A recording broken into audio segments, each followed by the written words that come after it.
चलो विद्यार्थी मित्रों, धोरण 11-12 लेखन विभाग हिंदी लेखन विभाग में जे गद्य समीक्षा पूछाय छे, जेने गुजराती में आपणे गद्यार्थ ग्रहण कहीए छीए, जेमां एक पेरेग्राफ आपेलो होय छे अने पेरेग्राफनी नीचे 4 के 5 प्रश्नों आपेला होय छे अने ए 5 प्रश्नोना जवाब आपणे एमांथी शोधीने लखवाना होय छे। तो ए हिंदी में एने कहेवाय गद्य समीक्षा। अने आ गद्य समीक्षा तमने पेपर में पूछाय छे। तो ए गद्य समीक्षा ना प्रश्नोना उत्तरो लखती वखते केवी केवी काळजी राखवी अने केवी रीते आपणे प्रश्नना जवाब लखीए तो एना आपणे सारा मार्क्स मळे, एना माटेनी थोड़ी समझ मेळवी लईए। सौथी पहला जे गद्य समीक्षा अर्थ ग्रहण। हिंदी के प्रश्न पत्र में गद्य समीक्षा अथवा अर्थ ग्रहण के लिए लगभग 8-10 पंक्तियों का एक अपठित या पाठ्येतर परिचय दिया जाता है। अपठित या पाठ्येतर एटले के तमारा अभ्यास में न आव्युं होय एवुं एक गद्य तमने पेपर में पूछवामां आवे छे और उसके नीचे दिए गए प्रश्नों के उत्तर परिच्छेद के आधार पर संक्षेप में अपने शब्दों में लिखने के लिए कहा जाता है। अने परिच्छेद ए पेरेग्राफना आधार पर संक्षेपनी अंदर टूंकाण में तमारा शब्दों में एना उत्तरों लखवाना होय छे। प्रश्नपत्र के प्रारूप के अनुसार 10वीं, 11वीं के 12वीं कक्षा के प्रश्न पत्र में परिच्छेद के नीचे 4 से 5 प्रश्न पूछे जाते हैं। गद्य समीक्षा करते समय ध्यान में रखने योग्य बाबत। तो सबसे पहले क्या ध्यान में रखना है, देखिए। गद्य समीक्षा के प्रश्न में अच्छे अंक पाने के लिए सर्वप्रथम परिच्छेद के अभिप्राय या मुख्य विचार को अच्छी तरह समझ लेना चाहिए। सर्वप्रथम जे पेरेग्राफ आप्यो होय एनो मुख्य विचार शुं छे एने सारी रीते समझी लेवो जोईए। फिर अपने शब्दों में अपनी भाषा में उन शब्दों के उत्तर लिखने चाहिए अने त्यार पछी अपनी भाषा में अने फिर अपने शब्दों में अने अपना शब्दों में एना उत्तरों लखवा जोईए। पण बोलचालनी भाषा बोली में नहीं, शिष्ट मान्य भाषा में। जो विद्यार्थी मूल परिच्छेद की 2-4 पंक्तियाँ ज्यों की त्यों उत्तर के रूप में लिख देता है उसके उत्तीर्णांक नहीं मिलते। जे विद्यार्थी मूल परिच्छेदनी एमनेम पंक्तिओ मूकी दे छे जवाब में एने कदाच ए गुण मळता नथी। एटले आवुं न करवुं शक्य होय त्यां सुधी। प्रश्नों के उत्तर देने से पहले पूरे परिच्छेद को 1-2 बार ध्यानपूर्वक पढ़ जाइए। प्रश्नों ना उत्तर आप्या पहला पूरा पेरेग्राफ ने 1-2 बार ध्यानपूर्वक वाँची जवो जोईए। अगर किसी शब्द का अर्थ मालूम न हो तो संदर्भ देखकर उसे समझने की कोशिश कीजिए।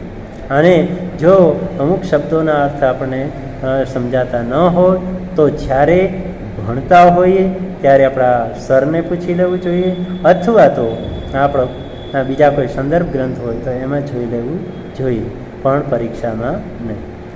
તો સંદર્ભ देखकर उसे समझने की कोशिश कीजिए, ત્યારે એ બધું સમજી લેવું જોઈએ। પછી ત્રીજી બાબત, प्रश्नों को ध्यान में रखकर परिच्छेद को पढ़िए और उनके उत्तर खोजने की कोशिश कीजिए। प्रश्नों ने ध्यान में राखी अने पेरेग्राफ वाँचवो जोईए अने एना जवाबों मेळवવાનો प्रयत्न करवो जोईए। यह कोई जरूरी नहीं कि प्रथम प्रश्न का उत्तर परिच्छेद के प्रारंभ में ही हो और अंतिम प्रश्न का अंत में ही हो। एवं जरूरी नहीं कि पहला प्रश्नों जवाब पेरेग्राफ में पहला ज आवे अने छेल्ला प्रश्नों जवाब छेल्ले ज आवे, एवं होतुं नहीं। अंतिम अंत में ही हो मतलब यह है कि प्रश्नों के उत्तर पूरे परिच्छेद में कहीं भी हो सकते हैं। एनो अर्थ ए थयो कि नीचे आपेला जे प्रश्नों छे एना जवाब छे ए पेरेग्राफनी कोईपण जग्याए होई शके। इसलिए प्रत्येक प्रश्न के उत्तर की कच्ची रूपरेखा लिखते जाइए और उसके आधार पर उत्तर लिखिए। एटला माटे जे प्रश्नों पूछेला छे एना जवाबनी काची रूपरेखा એટલે એના મુદ્દાઓ એ મનમાં ગોઠવતા જાઓ, ક્યાંય લખવાની જરૂર નથી। તો એ મનમાં ગોઠવી અને પછી એનો आधार રાખીને એનો ઉત્તર આપવો જોઈએ। परिच्छेद में आए हुए अलंकारों, मुहावरों, कहावतों आदि का भाव उत्तर में सरल, सीधी और स्पष्ट भाषा में लिखना चाहिए। पेरेग्राफ में जे कई अलंकारों वपरायेला होय, मुहावरा आव्या होय, कहावते आवी होय तो ए रूढ़िप्रयोग होय, कहेवतो होय तो ए बधानो भाव छे ए उत्तर में सरल अने सीधी अने स्पष्ट भाषा में लखवो जोईए। हाँ, एमनाम अलंकारों के एमनाम कहेवतो के रूढ़िप्रयोगों मूकी देवा न चाहिए। किसी उत्तर को स्पष्ट करने के लिए अपनी ओर से दृष्टांत या उदाहरण आदि नहीं देना चाहिए। हाँ, कोई जवाब ने स्पष्ट करवा माटे आपणा तरफथी कोई उदाहरण हाँ के दृष्टांत हाँ आपवू न જોઈએ।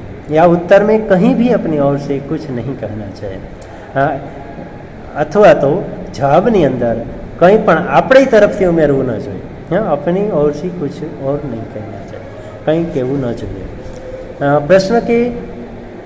प्रश्न में जितना अपेक्षित हो उतना ही उत्तर में लिखना चाहिए। हाँ, प्रश्न में જેટલું માગ્યું છે એટલું જ उत्तરમાં લખવું જોઈએ। अधिक लिख देने से उत्तर की लंबाई बढ़ती है। વધારે લખી દેવાથી उत्तरनी लंबाई वधी जाए છે। साथ ही दूसरे उत्तरों में पुनरुक्ति भी होती है અને એમ કરવાથી બીજા જવાબોમાં પુનરુક્તિ પણ થાય છે અને તો શક્ય હોય ત્યાં સુધી ટૂંકા અને સચોટ જવાબ આપવા જોઈએ। લાંબા લાંબા ઉત્તરો ન કરવા જોઈએ। લાંબા ઉત્તરો કરવાથી એ આપણે ફરી પાછું એકનું એક વાક્ય બીજા પ્રશ્નમાં આવી શકે છે।